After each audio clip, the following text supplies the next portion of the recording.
Melihat kulit yang putih mulus ini. Lalu body yang seksi.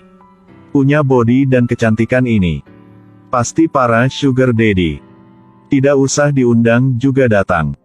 Paman ini setelah ke kamar dia untuk berantem. Dia perlahan melihat uang satu persatu jatuh ke tempat tidur. Melihat wajah tanpa emosi dia.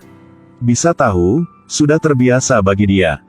Karena dia di bidang ini sudah 3 tahun. Nama gadis ini Ryo Ozawa. Jangan melihat dia seperti itu. Tapi sebenarnya dia baru SMA, 17 tahun. Hari itu dia melihat teman dibully. Dia ingin selamatkan teman. Teman berpikir dia ada niat baik. Tidak, semua itu karena diatur sama dia. Tujuan adalah ajak teman ke jalan yang buruk. Pertama pura-pura baik menjadi teman gadis itu. Ajak teman berjalan dan mencoba yang teman tidak pernah tahu. Lalu ajak dia ke toko barang berharga untuk shopping. Dengan baik hati beri hadiah padanya. Gadis ini adalah siswa dari keluarga miskin. Bagaimana bisa menahan diri? Melihat grup Ryo habisin uang seperti itu dia sangat mengagumi. Mendengar mereka mengatakan punya job samping berhasilkan banyak uang, dia juga penasaran. Ryo bawa teman ke rumah yang diberi sugar daddy. Teman sangat bahagia setelah melihat rumah ini. Waktu sudah tiba. Grup Ryo juga tidak diam lagi.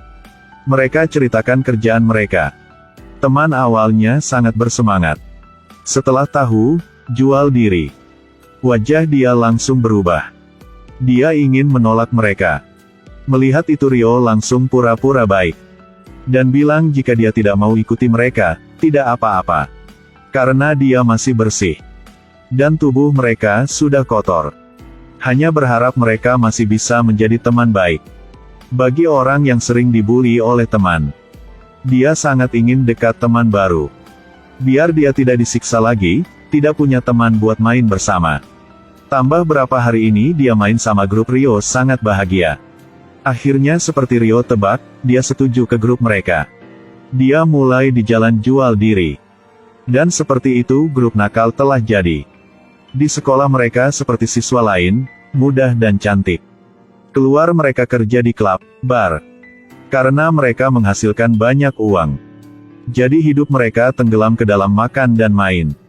Tapi Ryo baru 17 tahun, bagaimana dia bisa kerja selama itu? Kenapa dia ingin teman ikuti seperti dia? Ternyata saat dia 14 tahun. Karena terlalu cantik, dia telah diperkosa. Membuat dia hamil. Dari saat itu dia melangkah ke jalan ini. Dan dia hanya berteman sama orang yang dia bisa memanfaatkan. Mencari gadis muda masuk ke grup dia. Dia akan mendapatkan fee yang cukup tinggi. Ini adalah alasan sebenarnya. Tapi suatu pria muncul. Membuat Ryo kesentuh hati. Hari itu mereka mendapatkan banyak foto punya satu pria. Nama pria itu adalah Kouki Ozawa. Kouki dan Ryo ada nama keluarga yang sama Ozawa. Jadi toko salah kekirim ke alamat dia. Dan Ryo melihat foto-foto ini. Dalam hati berpikir ternyata adalah dia. Dia sudah bertemu pria ini 2 kali. Pertama kali adalah saat 14 tahun dia ditarik ke rumah sakit sama ibu untuk abortus. Walaupun hanya lewat sebentar. Tapi dia masih ingat muka pria itu. Yang kedua kali adalah saat dia bekerja. Melihat dia disemprot air ke muka oleh gadis lain. Dia langsung senyum. Saat dia kerja dia tidak lupa untuk melihat sekali lagi. Karena di tas ada cara untuk hubungi pria itu. Ryo berpikir kemungkinan ini adalah takdir. Dia memutuskan untuk bertemu dengan pria yang membuat dia jatuh cinta ini. Apakah cinta akan tumbuh di antara seorang pelacur dan pria seperti orang ini? Kau sangat lucu. Gadis dan pria gemuk ini bersiap untuk transaksi. Tapi dia mendapat telepon gadis itu langsung berhenti. Kaki sangat bagus. Pria itu tanya ada apa. Gadis ini bilang dia harus pergi. Pria ini berpikir gadis ini takut jadi perlahan omong.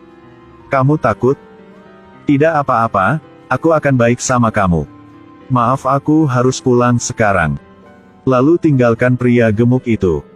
Ryo langsung mencari taksi. Apa yang membuat dia tinggalkan kerjaan ini? Harus ke sana. Ternyata bertemu pria yang membuat dia kesentuh ke hati. Dari waktu mereka bertemu Kouki pingsan di depan dia. Setelah dibawa ke rumah sakit, Ryo berpikir mereka tidak akan bertemu lagi. Tidak menyangka Kouki kontak dia. Walaupun hanya ingin terima kasih padanya. Tapi tidak tahu kenapa dia berjalan ke depan Kouki. Ini adalah adegan punya gadis yang pertama kali jatuh cinta orang lain. Walaupun tubuh dia sudah punya pengalaman dalam 3 tahun. Tapi bahas soal cinta ini adalah pertama kali dia jatuh cinta dengan orang lain. Cerita siswa SMA jatuh cinta dengan guru mulai dari saat itu. Ini. Ryo langsung minta tolong Kouki ajarin dia belajar. Pria ini ingin menolak. Tapi tidak bisa menahan dengan gadis yang suka manja ini. Jadi dia hanya bisa setuju dengan melihat orang sedang fokus punya Kouki. Ryo terpesona dengannya. Malam Ryo akan cari Kouki. Membuat Kouki tidak tahu harus melakukan apa. Dia adalah orang cabul suka ikuti orang lain. Tapi dia tidak peduli. Dengan bangga mengatakan, "Kau melihat ada orang cabul yang lucu seperti aku." Orang di jalan langsung melihat dia. Kedua makan bersama. Ryo ingin menjadi pacarnya.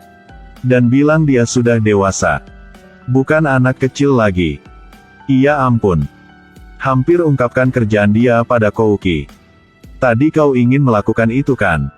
Bukan. Di tempat bas Ryo membuat perjanjian sama Kouki. Jika dia berhasil dapat poin tinggi, mereka akan berkencan. Tidak bisa omong apa. Kouki hanya bisa setuju dengannya. Menunggu bas dia tidak bisa diam. Dia tidak malu dan terus teriak sama Kouki. "Guru aku sayang guru." Membuat semua orang melihat ke arah dia. Tindakan ini membuat dia sangat malu tidak tahu harus bersembunyi di mana. Dan kau lihat Ryo. Ini adalah seorang gadis yang sedang jatuh cinta. Hari ini waktu para gadis bekerja. Tapi sekarang Ryo tidak bangun. Teman tanya dia kenapa. Ryo minta maaf sama mereka. Dia tidak mau membuat kesalahan sama Kouki. Jadi dia memutuskan untuk tidak lanjutin pekerjaan ini lagi. Dia yang ajak orang lain. Sekarang dia yang mundur duluan. Dia merasa sangat bersalah sama teman. Untungnya teman setuju dengan dia. Biar bisa berkencan Ryo fokus belajar. Tidak hanya fokus untuk belajar. Dan dia ke tempat ini ambil buku asteris dulu tidak pernah sama sekali asteris. Di jalan juga belajar. Bahkan sedang mandi dia juga belajar. Usahanya dibuktikan oleh surga. Sayangnya selesai ujian dia kurang 1 poin. Dia berpikir tidak punya kesempatan untuk berkencan dengan Kouki. Tapi setelah Kouki melihatnya ternyata karena ujian salah. Dan jawaban dia sudah benar. Jadi jawaban dia benar pertanyaan ini. Kouki juga berkencan dengan Ryo. Ryo sangat bahagia. Hari pertama dia denagen gaun berwarna merah muda. Tambah sepatu hak tinggi. Kouki pertama kali berkencan. Tidak tahu harus kemana. Ryo bilang tidak penting. Terserah dia mau kemana. Tapi Ryo tidak tahu. Kouki bawa dia ke reruntuhan kuno. Ryo tidak suka. Tapi Kouki senang sudah cukup bagi dia. Setelah mereka sering berkencan, Ryo bosan di perpustakaan jadi dia mulai membuat masalah. Guru suka aku tidak? Suka aku gak?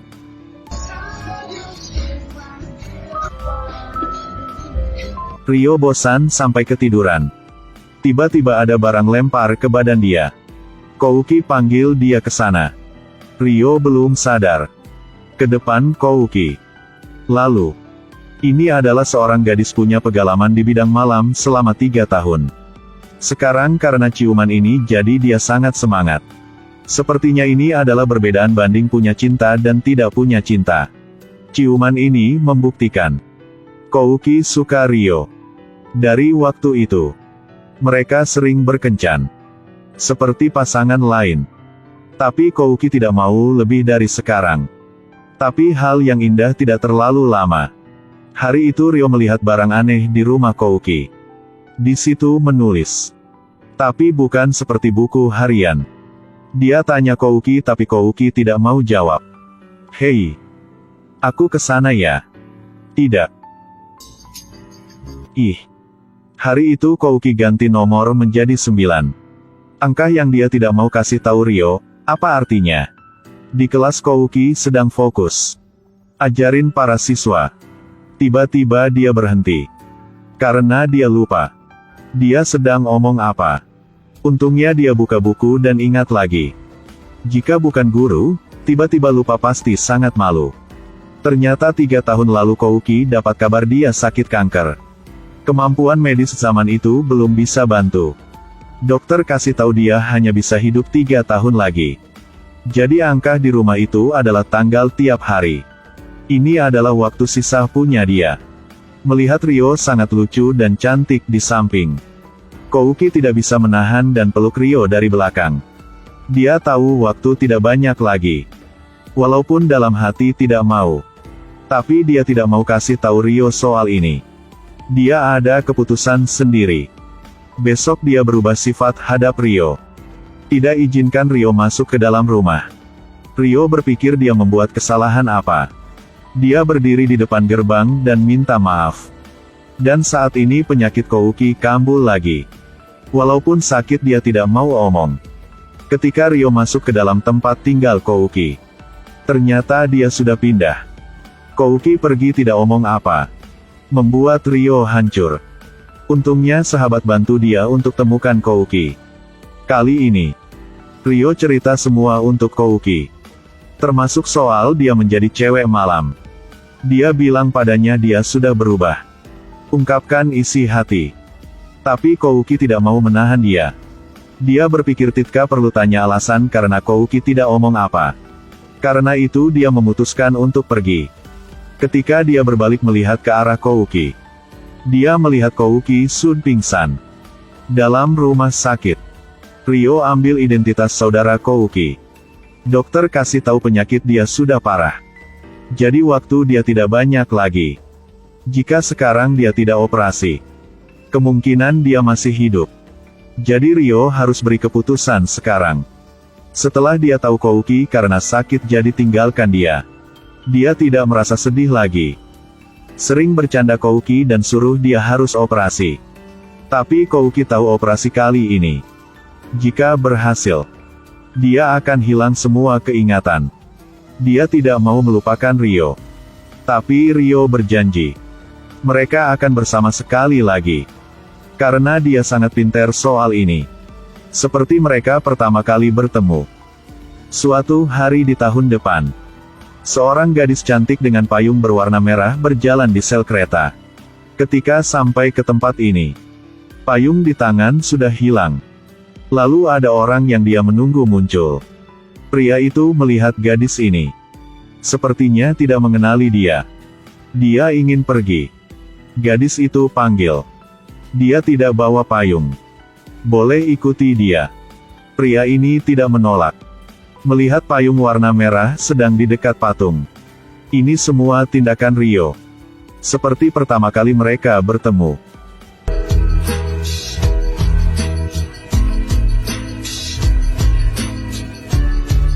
Setelah sampai ke tempat, Ryo berterima kasih dengannya. Makasihnya.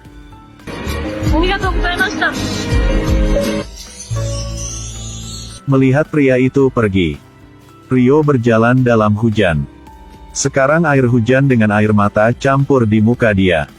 Tapi tiba-tiba di atas kepala dia tidak hujan lagi. Ryo berbalik dan melihat Kouki, guru yang hilang keingatan. Sepertinya kali ini baru bertemu dia sudah jatuh cinta lagi.